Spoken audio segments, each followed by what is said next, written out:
எல்லாருக்கும் வணக்கம். இந்த வீடியோல இன்னைக்கு இருக்கிற டாப் 3 ஏஐ மாடல்ஸ பத்தி பார்க்க போறோம். ஒண்ணு வந்து ChatGPT 5.2, இன்னொன்னு Gemini 3 Pro, மூணாவது வந்து Anthropic Claude Opus 4.5. இந்த 3 விதமான ஒரு விஷயங்கள்ல வந்து ஒரு தலைசிறந்த மாடலா இன்னைக்கு இருக்கு. ஃபர்ஸ்ட் வந்து ChatGPT 5.2. இது வந்து அமெரிக்கால நடக்கக்கூடிய ஒரு காம்படிட்டிவ் AIME என்ற ஒரு காம்படிட்டிவ் மேத்தமேட்டிக்கல் இதுல போட்டியில 100க்கு 100% ஸ்கோர் பண்ணியிருக்கு.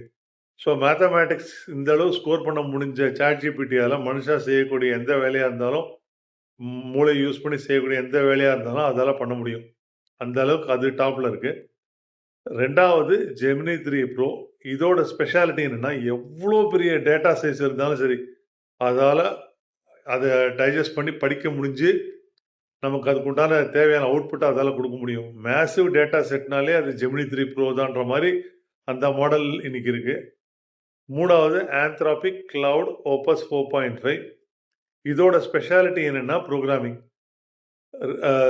GitHubல புரோகிராமிங் இஷ்யூஸ் சால்வ் பண்ற ஒரு டெஸ்ட்ல 61% இது ஜெயிச்சிருக்கு. 61%னா இன்னைக்கு பார்த்தீங்கன்னா, ஒரு 5 to 10 இயர் எக்ஸ்பீரியன்ஸ் உள்ள ஒரு சாஃப்ட்வேர் டெவலப்பருக்கு ஈக்குவலன்ட் அது. ஏன்னா 61% GitHub இஷ்யூஸ சால்வ் பண்றது பெரிய விஷயம். சாதாரண விஷயம் இல்ல. ஸோ சாஃப்ட்வேர் டெவலப் பண்ணா அது Opus 4.5.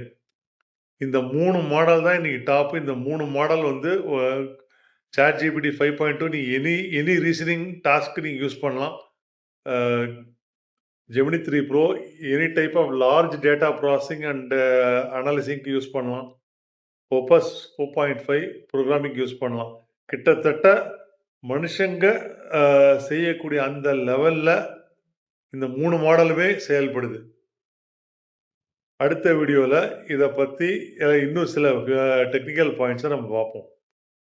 ஏஐ தமிழில் கற்போம். நன்றி.